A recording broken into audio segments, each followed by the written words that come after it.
Imagine sitting by a quiet lake in rural England, mist curling over the water's edge.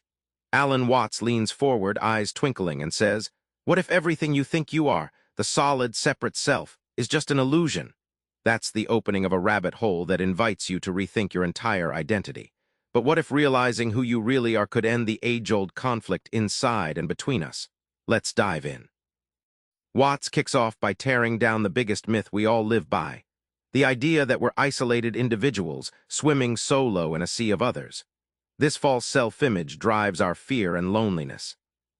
Watts tells the story of the Indian parable about the wave that thinks it's separate from the ocean, frantically battling against the tide.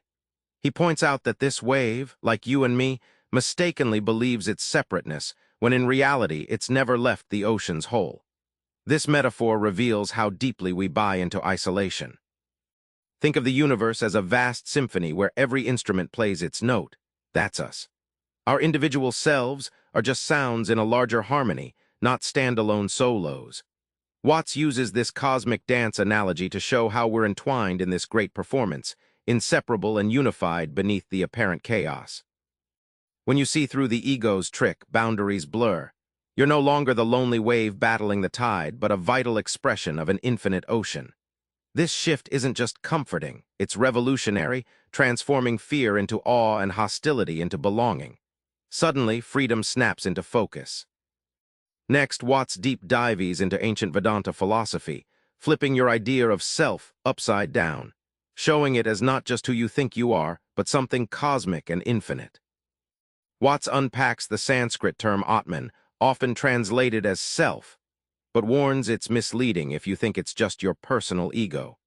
He tells of Indian sages who meditated till the boundaries between self and cosmos melted, revealing the self as boundless and eternal, not a separate container. Imagine your individual self as a single cell in a vast body.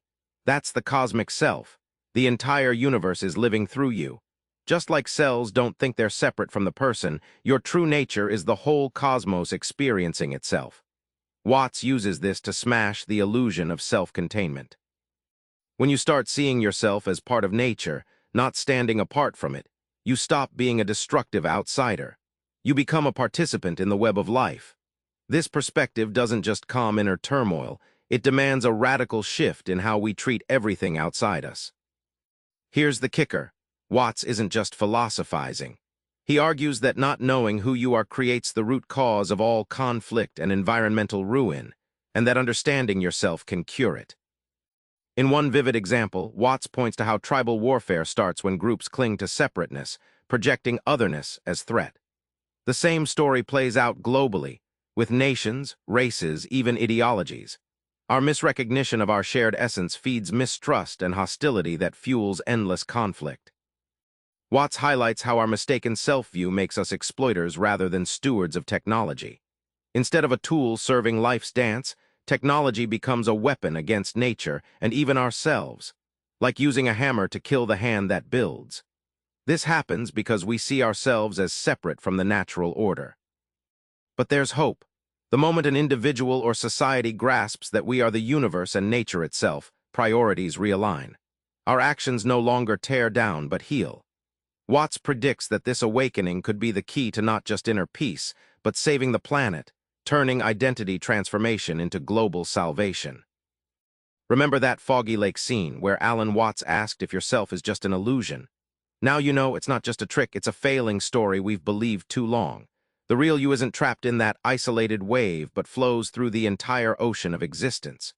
So tonight, try this. Look around at nature, your friends, even yourself, and feel that invisible thread connecting it all.